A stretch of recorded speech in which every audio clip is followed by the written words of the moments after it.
Morning, Joy Pullman. How are you? Hi, Jenny. It's great to see you. Joy Pullman is an executive editor at the Federalist. An old She and an old friend. We have known each other for many years as we were both Common Core fighters. Tell everybody your book again.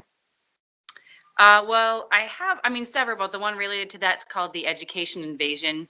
You can get it. You can get it on Amazon, but if you just search for the name, then you'll find it. And I like to actually now I usually buy through bookshop.org to avoid the evil tech overlords as much as I can. Awesome. Okay, so say that one more time. Bookshop.org. Okay, I actually don't even know about that. I'm going to have to go check that It, out. it helps you like buy through your local bookstore, so smaller suppliers. I buy a lot of out of print books, so I have kind of like searches that look through, those, and so I'll try to buy them not on eBay but on other sites, and not on Amazon. So just whatever seller I get a good price from that isn't a big bad guy. I love that. I actually didn't even know about that. You ought to write an article about I that. should. We might be like The- the only two people who actually read books anymore, but I read a lot of them, especially considering how little time I have. Yeah, I'm always absolutely amazed at how many books you read. Now, I read books by doing audio. So when I'm out doing farm chores or when I have an audio book playing, and that's about the only way I can get it done. But um, we just don't read anymore. Oh no, so I've looked at, I like to read the time use surveys because one of the things I write a lot about is kids' tech use, and so whether how much they're using screens in school and at home and all of that, and it's very clear from all the research. So kids and adults basically spend part-time to a full-time job entertaining themselves on screens nowadays, and that is directly the more people watch entertainment on screens, the less they read. So reading's really dropped off a cliff. It started, when TV became a wide, mass produced thing. And then, it's only increased as, everyone's got a TV in their pocket now. Ugh, and it's so depressing, but I mean, it's so true, and that kind of leads into what I wanted to talk to you about today. Mm. So you wrote an article recently. I mean, you've been very prolific lately. It's hard to keep up, even almost with everything you've been writing. But one of them recently was about witchcraft and how kids are being exposed to that. And I post a lot of your stuff because we're very copacetic in our belief system. And I was surprised at how much traction that particular article got. And I wanted to have a discussion with you about that Hmm. because I feel absolutely certain that parents literally do not know Yeah. what their kids are seeing on social media, at least a preponderance of them. I know there are some of them that have all these different apps that are set up to, catch keywords and phrases and that kind of thing. But I think most people don't understand what's going on social media and then how it's brought into school and how schools actually facilitate the growth of some of those mindsets. So tell me, why did you decide to write that article? Well, there's a couple of reasons, and so I'm a Bible believing Christian, as you know, but I actually don't tend to typically think of religion as something that I write about that much. I think of myself as more an education person. But in recent years, I've been in following education and things related to that. I've really been noticing the deep influence that there is between education and religion, and technology and technology and education, if that makes sense. So the all the Yeah. three are really becoming intertwined, or maybe they always have been, but the fruit of that is becoming a lot more clearer and kind of eye popping nowadays. Yeah. So for example, you're talking about parents don't even know what their kids are seeing. One of the top reasons that facilitates the absence of parental involvement in their kids' lives is that their kids are basically they get access to total strangers have access to kids through the smartphones, through the iPads, through all the screens. So if you give your child an unsupervised portal to strangers that gives any random person with an internet connection, which again is all of us, access to your child to influence them.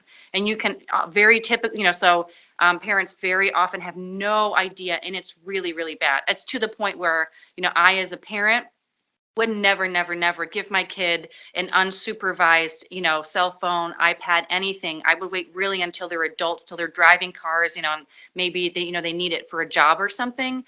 We would have maybe, we have supervised family time where the kids will watch selected things, that our parent approved for them. And that's really it for us.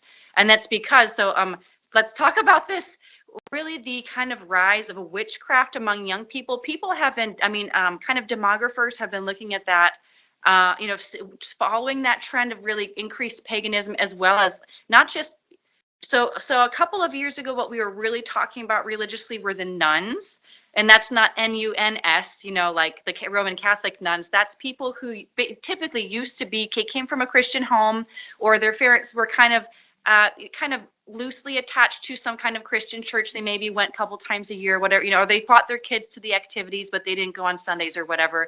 And so their kids, when they grew up, just stopped going to church completely. So the NONES. So they would say, Yeah. I have no belief system. And that was a Right. really big, I'm a millennial, and so that was really a big, I think, fastest growing, and possibly, it wasn't the largest, but, the largest new kind of religion was no religious belief. But what Yeah. we're starting to see now among the generations younger than millennials, is replacement of that absent house, of that Yeah. emptiness and religiousness, with spiritual evil, with literal, we're talking, Wicca, and it's not just, some of them believe that but they say we're practicing witchcraft. And so it's moved from, nuns being kind of the fastest growing thing, the biggest thing among young people, to outright witchcraft, paganism, burning incense, calling upon pagan gods, opening yourself up to spirits. And so all of this to me, like I said, I don't, tend to write about religion that much, but I just went, holy cow, what is Yeah. this? And I couldn't stop myself after I read. I think I've written 2 articles about this. The first one Hmm. was about TikTok. This is an app, very popular app among young people on their smartphones. And one of the biggest categories on TikTok is like the witchcraft. And here's the thing where I went, I mean, sent chills down my spine, was reading about, there was a feature article about the growth of multiple personality disorder. And so these people are basically like exhibiting their switches from personality to personality on camera. And, their voyeurism is basically, put out there and people watch it because it's crazy and weird. But it also, so these people, so that first article, it talks about the multiple personalities disorder. They use plural pronouns, which, those of us who have ever read the Bible, the demon possessed people in the Bible, Yes, plural pronouns.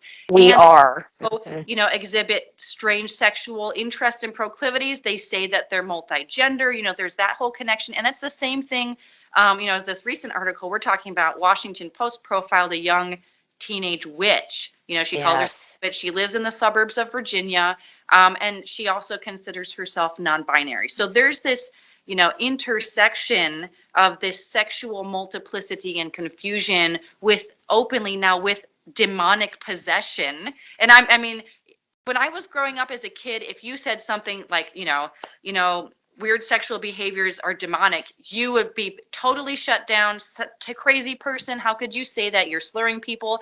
And now, like, it's so eerie to me, 15, 20 years later as an adult, to see these people say, yeah, I'm playing with demons and that has to do with my sexual behavior. They are the ones themselves saying there's this connection. So it's very bizarre. Well, I think the thing that I'm most concerned about is, again, parents do not understand the amount of time that children are being contacted, just like you said, by people that they don't even know and that certainly don't share their worldview. Yeah. When you said you found this on TikTok, and I do know that TikTok, oh my gosh, is huge. What about Snapchat? What about WhatsApp? What about all of these other? Because I think honestly, parents don't even know the names of these apps. I think it's almost worthy a worthy thing to try to publish all, a huge list of apps that parents need to watch out for. Well, to be honest, I wouldn't even, because if you focus on one app, a new one's going to come up in a month, Yeah, I don't think that's that, true. I really think parents have to, really restrict on the front end, screen use is monitored by adults until you are an adult. I know that's hard. I think there could be intermediate ways. There's ways of saying, for example, okay, you have a phone, you pay for it, and I control what apps you get, and they're only going to be like, messaging apps for me and your friends, and I know who your friends are, and you can call on the phone, but, so Yeah. you have a dumb phone, you know. I mean, but yeah, if you try to like monitor all the apps, it'd be a full-time job. I mean, I just don't Yeah. have energy for that as a parent, so I just simplify and and I say phones are for adults. Well, but I know, going back to something you said, it's something that I've felt very strongly about, and I've talked about in a lot of the articles that I've written. I don't think parents know who their kids are anymore. I mean, you and I both are homeschoolers. I've raised three kids at least, four if you count an ancillary child we homeschooled. And I knew everything that they were doing. I Yeah, knew where they were. I knew what was going on. And not only that, we had discussions about it. And they knew what our worldview was. So if something came up that was contrary to what we discussed about in our worldview, then they could say, hey, mom, or it would come up in a conversation. I would go, now, where did you get that idea? Let's chat about that. yeah. So do you have you have five children now, right? Six? I missed one. I don't worry, I forget them too. I can barely keep track of the birthdays. I don't know how you do. Oh my gosh. So you were just talking about, and I want you to be really specific. How do you feel like parents can guard against this kind of stuff? What do you do in your own home with your own children that you think kind of helps put a hedge of protection around them from dealing with this kind of thing? I mean, I've mentioned the first one I, really think is the one I've mentioned before. And I'm really harping on that because I know it's such a big issue. I mean, just controlling the screen time. And whenever there is screen time, it's where I am around. So if you have a computer or TV, ours is in the family room, and it's right next to our kitchen that's like where I am 90% of the time when I'm not in my office. And so there's always someone walking through. We can see what's going on. And the second one is, like you said, proactively. Oh, I got to let my toddler, proactively discussing with your kids things as they come up. So if something, don't just let it gloss over. Or if you hear something that sounds a little off, you say, "Oh, tell me more about that." Press into it. My toddler can't open the door. Baby, I'm right here. So yeah, so instead of just letting things slide, seeking out your kids to be really in a relationship with them. Come on, baby. Midas, get out of the house. That's our dog. Out you go. This is not your home. Shoo, sir. Out. Usually he's But pretty good. while you're doing that, I want to point something out. I have been a proponent of homeschooling since I began. Hello there. Since we began our journey into homeschooling. Yeah, yeah. And people are forever telling me I can't do that. And it's either one of two things. I don't know how I would do that. I'm not equipped to do that, and I have to work. I think in the one thing that COVID really did, well, there were a couple of things right off the top of my head that I think COVID did was, number one, it let parents see a lot of what was going on in schools that they had Yeah, no idea yeah. about. So that was huge. But then the second thing was a lot of parents came home for work. I know my husband, who used to drive an hour a day to his job, is now sitting downstairs in a newly made office for him Great. because he doesn't go to work anymore. Yeah. If we actually have parents at home, you're a parent who works at Yeah. home. And You that's you part of have how a salary. yeah. And that's part of how I do it, is that, so I try to confine most of my work to basically like the kids nap, sleeping and rest hours. So, and then, and as well, so I mean, it's a difficult schedule, but a lot of families tried out this kind of stuff with lockdowns. My husband and I have traded off over the years. I try to do the bulk of my serious work while the babies are sleeping, pinch hit here and there, and kind of flexing the schedule around that. So the kids are part of my life, and it's a high ask from a mom. You have to really be willing to be tired a lot more. But also there people are also not only like flexing their work but kind of rethinking their lives. Like Why would we pay a bonus on our mortgage to go to, like, to be in a school district that doesn't teach our kids very well or actively teaches them to hate their parents and hate their country? Why don't, I mean, so one thing we did that because our kids do not, go to public schools, that freed us up to buy a cheaper house in a place where the public schools aren't good because our kids aren't going to them, so we have a great house without the bonus of paying tuition in with our mortgage. So I really recommend that route. I also recommend, moms, I mean, I was actually just thinking about this today because it keeps coming up and it's something that I confront as a working mom all the time, that it's very, very important to me that my work be a complement to our home rather than detracting from our home, right? So it's bringing things in and bringing in abilities for me to use my grown-up talents, but without harming my children, because my children really need to be first. So I think some of that rethinking that people are I doing now love that. would include, you know, what is your work outside the home, or your work for pay, is it really what are you trading in exchange for that? Are you trading your relationship with your kids and your ability to influence them as people, for the rest of their lives? Is that a trade that really is? Maybe you should reconsider that, because if you have no time to talk to your kids, if you have no time to check into what they're thinking, how their souls are being shaped, then, like, what's honestly the point of even being their mother? you know I am not a mother to run a daycare facility where I check my kids in and check them out, and we pass like ships in the night. you know Wow. Not meaningful to do that as a mom. And I obviously can express this because it's something that I have felt at times in my life, and then that's when I hopefully can say, okay, something needs to change here. I need to reduce my hours, need to switch my husband's schedule, whatever we need to do, to make recenter around what's best for us as a whole, which really includes the vulnerable ones, our kids. Well, it's interesting to me because I listen to what you're saying and I know what I've done over the years, and I can't even think of how frustrating it is for me. Feminism, you have all of these, you have schools actually, in a way, kind of even falling back on the notion that women getting a job and being out of the household is somehow more productive to society than Mm-hmm. than women staying at home and working if they need to, but being in the home to monitor what their children are doing.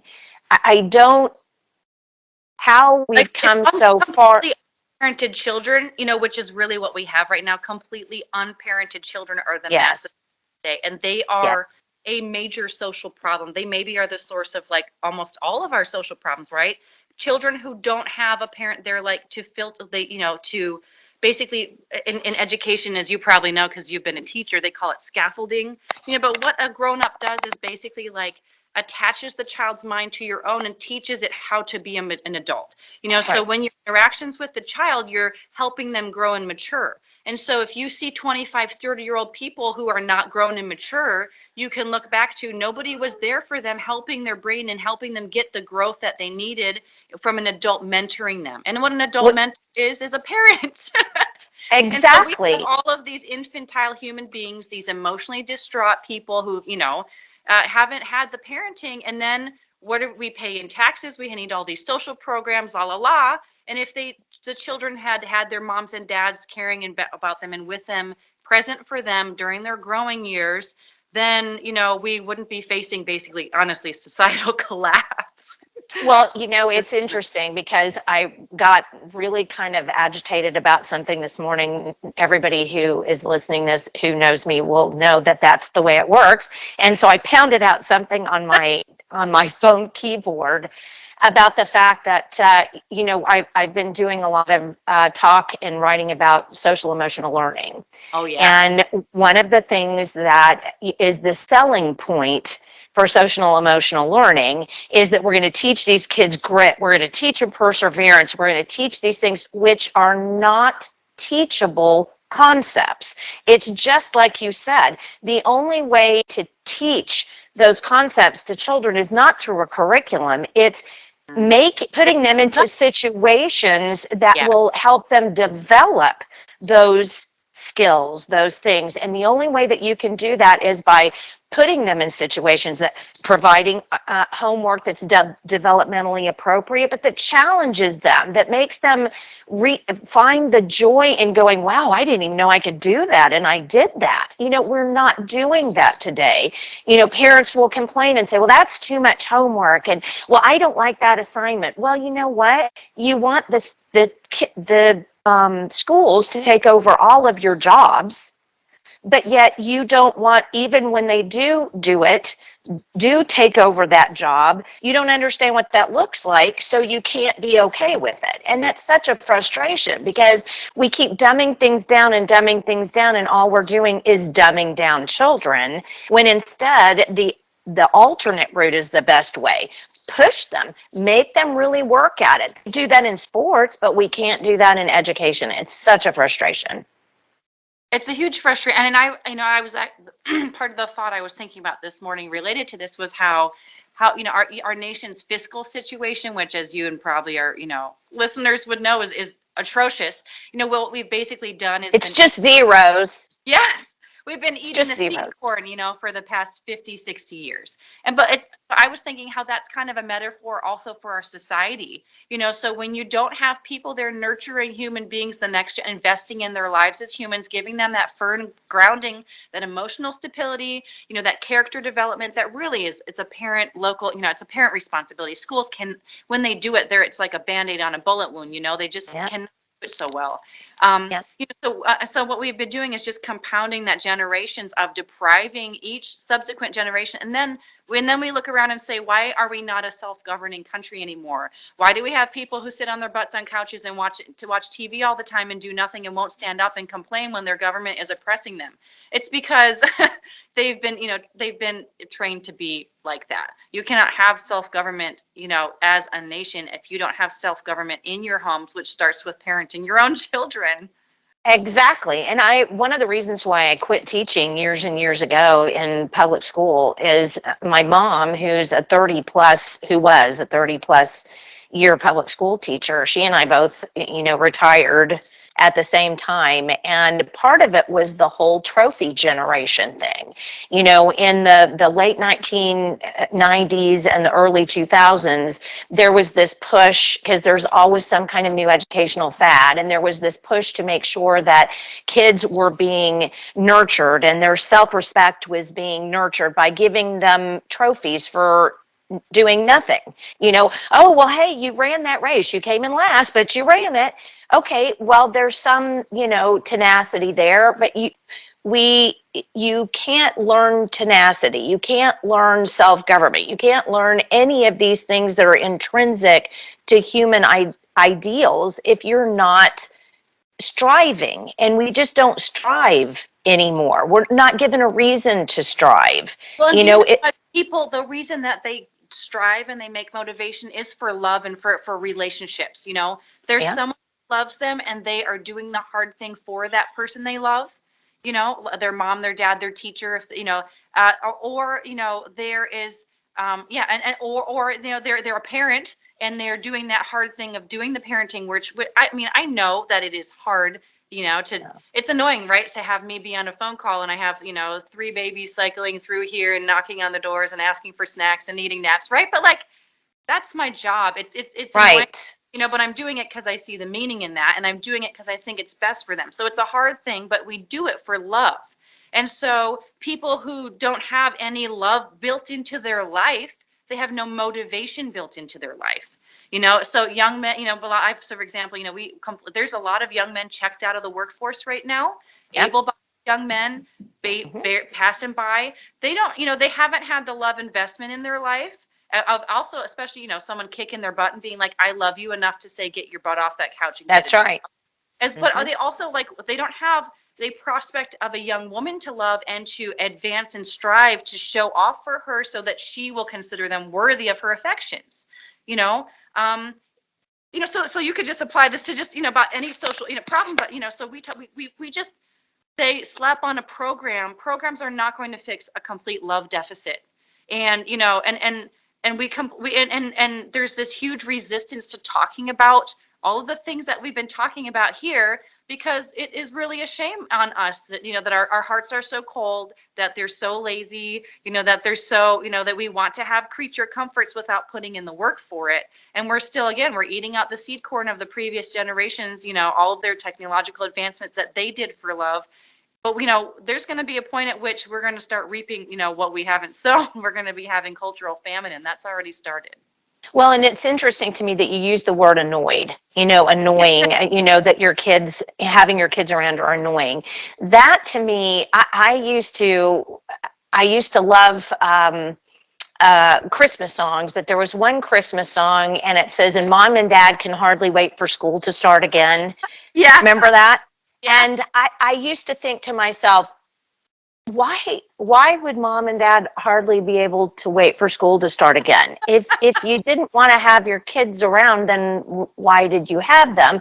And then that started me really looking at society and the way that we treat women in society, and the way we've treated women in society has been, you can bring home the bacon, you can fry it up in a pan, and that's what you do, is you just do everything. You can't do everything. That Mm-mm. notion was a feminist ideal that's absolutely, I think, Ridiculous. brought about. It's simply not going to happen. So if that's not the case, and it's just an ideal, a pie in the sky ideal, then you have to stop and think, well, what's the most important thing to me? Yeah. Well, isn't it my family? Otherwise, why did I get married? Why did I have these children? But we want to relegate the ideal of family to a very low place and elevate everything else. And, if we don't start paying attention to the notion that family is the bedrock of society, and just like you said, that's where we get the love, that's where we get the drive to do these things, is by having people around us that we cultivate relationship with and learn how to love, even though, we may not like each other, on certain days. And I think it's that destruction, that narrative of, well, if you're a woman, you need to be out in the workforce and you can't have that baby there. That's annoying. Well, no, it's not annoying. You should be going, I relish that. I love the fact that you have those babies there because you care enough about your family to have those babies there. We've got to make sure that narrative gets turned around. Well, and also this all actually all relates back to our initial discussion of like the kids searching for identity and acceptance Yeah. on social media. They're looking for relationship and love, and they are not having that deep human need filled in their lives. And so they're getting these garbage substitutes from strangers on social media, who do not have the best of intentions, And so, I mean, so if you've ever read, there's a wonderful writer called Mary Eberstadt. She wrote an entire book about how basically the identity politics generation, all of their cries in the streets are really cries, for meaning, for the identification and the relation, the love that comes from a good family that someone cultivated for them. But when you're lonely, when you've been left alone, since infancy, essentially, to make your own way in the world without someone, saying, I'm here for you, I'll answer that door for you when you can't turn Yeah. the knob, when you have a need, there's someone who loves you, and that develops that trust and that secure foundation, then people look for substitutes, and they're terrible, they're dangerous, and they're destructive. Well, and that's something else. I just got we were talking about the fact that the children are getting notified of things without their Yeah. parents' Yeah. knowledge. And I just got a text message from somebody the other day that was a screenshot of a survey that a counselor at a public school was sending out to students directly, Yeah. independent of parents, that asked whether or not they wanted to have a gay straight alliance club Yeah. in their school. Well, the number of things that we've just talked about that lend that to being wrong Yeah. are amazing. Well, I mean, it's something like 25-30% of the kids in school now identify as some kind of, you know, gay, bi, queer, whatever some of the identities, trans. And you think like, just, even if you grant all the born this way stuff, there have never been 25% born this way. So it's been a very stable 2-3% as far as we can tell overall, the collecting of data that we've been able to do. and partly that's biological, because none of these identities can reproduce children, right? So, but just Right. as, if you assume, if you take God out of it, that that's a normal thing, then what's the other 22%? What are they looking for? Where's their hunger? And also, like, what is the social conditions under which that seems to be an attractive thing to identify as? Well, partly it includes, school things like schools sending out these links and presenting it as a thing that is normal to ask an 11-year-old. I mean, I'm trying to think about, how much distance to give to provide anonymity, but I know a family whose 11-year-old daughter was propositioned to be part of, a female trio on an extracurricular trip, in a conservative town with, blah, blah, blah, right? 11-year-olds. Well, it's interesting that you say that because, to provide anonymity, we both have somebody that we know who told me that this had happened to her and her daughter as well. Yeah. And so, and it's And like, literally, whose 11-year-old daughter should ever be propositioned at all for anything, you know? And well, also, you had an article, the Federalist just ran an article, it was last year actually, by Walt Heyer, who is the man who transitioned to a woman who transitioned back to a man and has now been very outspoken about what's happening with transgenderism. And he even made the point in his article, these kids are being propositioned, they're being groomed yes. on social media Yep, through the comment sections. Yep, yep, yep. away from the eyes of parents. They're Yep. being groomed, and then they're being told, go to school and find, get into a club where you can do well, just like you said, without the love and nourishment there in their own family, and sometimes even with, because our mutual friend is absolutely a phenomenal mother and Mm. there and very interested Yeah. in Well, them, and same it with can even sort of happen to them. that Yeah. wonderful family, yeah, like I would let my kids marry into this family. Absolutely. Yeah. So that's how bad it is when it's even affecting, families that are intact, families that are very responsive to their children. They're even being Yeah. pulled into this. So it's something that I think, ties into the destruction of family, ties into the feminist nonsense, that women can't work and be parents and be parents first and then work, be mothers first That's and like then work. the whole revolution, which started with feminism, then moved on to all this other stuff, is all about the destruction of the family. That's really Right. the root of it. It's separating and antagonizing the members of the family unit, pitting them against one another, instead of putting us in harmony and love, where we work together for a common good, where we serve each other, where we help each other with each other's goals. And that's what, a good loving family does, rather than saying, oh, women go fight the men, they're bad, they're against you. Men, the women, just exploit them, treat them, treat them like just, disposable beings, for your pleasure, all of that stuff. Yeah. Well, in closing out, because we could go on like this for days, I feel certain. Yeah. Um, it would just keep going. And What then I do you think? have to get fed. Yeah. And you've been doing this a long time, involved in the culture and writing about the culture and trying to educate and instruct parents and readers, about what's going on. If do you have a couple or three things that just pop into your head and you think, parents, you know what, here's what you need to do right now that will really help?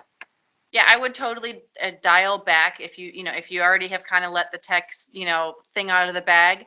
You have a family meeting and say, we need to do better than this because I love you so much, and we want to use this in fruitful ways, et cetera. And what's our plan for doing that as a family? Come up with that. I mean, another one, I would just, practice the skills of talking to your kids. And again, this is it's a skill, a mothering it's really, really challenged me to grow in a lot of like interpersonal ways, so a lot of the mothering things that I need to do for my kids, I'm not good at. So, but, learning, so it's, don't think, so if you're kind of like me and it's kind of hard for you, or it has been hard, um, just think, don't say, oh, I'm going to have amazing, fruitful conversations with my kids. And if it doesn't happen the first time, I'm a total loser. No, just try, maybe, pick up some books about, just ways to be an open-ended listener, ways to have open-ended questions, to really listen to people, and then start, practicing picking up on cues your kids might give. Be comfortable, so become a better conversationalist and really focus on that skill with your kids. I mean, I've really found that even if you try, your kids, you might have to work on it a little bit, but your kids really want to talk to you and they will open up to you. You don't have to be perfect at it, but there's ways that you can improve and practice, and make that, it's also really rewarding to hear what's inside those funny little people's minds, and to really, open an avenue. And sometimes disturbing. Yeah, yeah.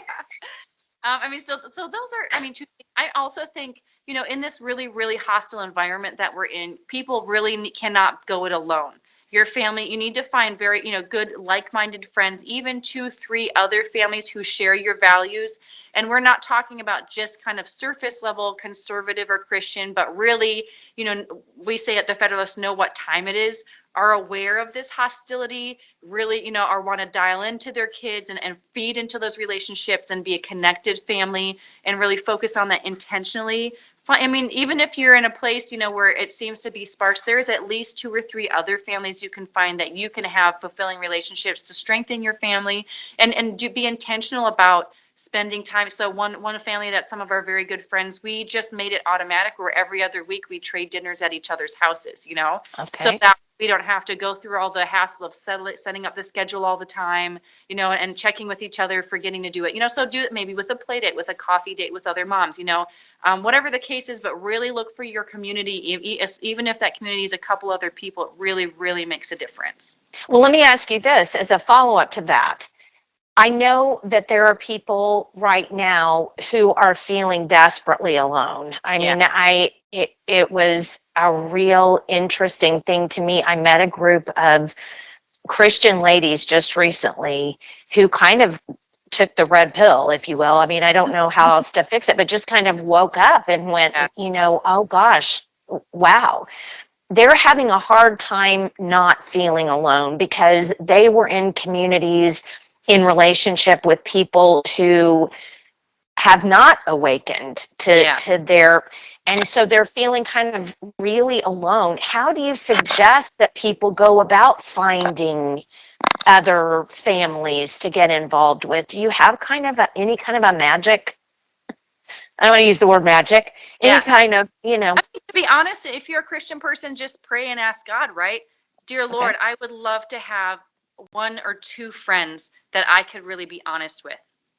So that is a good prayer that he wants to answer, you know, and pray that. that's a And, good point. you know, that's what I would, start there. And then second of all, so if you're talking to these ladies, they found each other, so that's at That's least true. one person they could get together regularly and start there.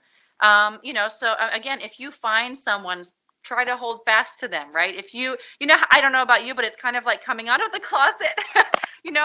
I like to, in conversations, put out like little feelers that I consider kind of like a litmus test, kind of like a little comment that's a little further than I feel might be socially acceptable, and see if the other person either picks up on it, and kind of affirms or gives like an indication, and then next time you try another step, so you kind of test the water, see if this is a safe person to be a little bit more honest with, so I mean, because I think people should work a little bit on ways to break the silence and test the waters, because the more that we self-censor and hide in fear, the worse that is going to, it's going to be harder to break that, further down the road. So, and, so again, it's kind of like with the conversations with the kids, we have to learn these communication skills of, okay, what's kind of a little phrase that I can try out and see what the response is, where, you know what I mean? Where it's Oh not yeah. not or kind of crazy sounding, but it gives a hint. See if someone picks up on the hint. So just think of a few and then try some out. See how they go. Do some market testing, right? That's honestly, that's great. Yeah, And I think it's things that you almost don't think about because I know a lot of people are kind of stuck in that fear bubble, yeah, right now. I mean, I know people who have, they don't fly the American flag anymore because that's kind of a trigger. They don't put, bumper stickers on their cars. They won't even, they're in this They don't want to be in a position to feel unsafe Mhm. by somebody else. And I But do and then think that those, what's the worst thing that can happen? You know, you're in a conversation with someone you just met, you say something that they don't agree with, and then maybe they decide not to be your best friend. Well, they already were not your best friend. You know, another thing, kind of like that's a low good take point. is to say, what's the worst thing that could happen? Is there some commissar that this person can turn me into? Oh, no, there really isn't, you know? Especially if your first initial opening comments are, you know, kind of more, you know, moderate, kind of, you know, testing the waters, not like, you know, oh, I really believe. I mean, you should be able to say something like, yeah, men and women really have some unique differences that matter. That could be, That, no, I mean, how you know, sad is that, that we would even be considering the fact that you would test the I waters of a know. relationship by saying that one thing. I mean, that's, wow. But if you, Okay. I can't, like, we should be able to feel safe saying that in conversation sure. with the person you just met, even, right? You know, Absolutely. that's Absolutely. I, you know, since I was a kid, I used to like help myself go get my T-shirt, you know, signed by bands that I liked by Oh, saying, yeah. "What's the worst thing they could do? The worst thing, well, they could say, no, I won't sign your shirt. Well, I'd still have my shirt. Okay, and I've never seen them again. You know." So also, you know, ask yourself, what's the worst likely thing that happens out of this? This person doesn't want to go on a coffee date with me. I'll go with my other friend. You know. That, but you know what? I don't know. I think sometimes it's even hard. You get so stuck that that you kind of don't even think of the easy things. Yeah. You know what I mean? Or you don't even think of the common sense things. So I actually think that that's, I mean, that's probably the best way I can think of to close this out. I think it's very affirming. I think it, it's hopeful. Mhm. It gives people some hope. So, Joy, thank you so much Oh, it's for great taking to talk the to time you. today away from your family and your job to talk to me. And I hope we can do it again sometime because Great. it's always so much fun to talk to you, and you always have such great things to say. So thank you so much. I really appreciate that. Oh, thank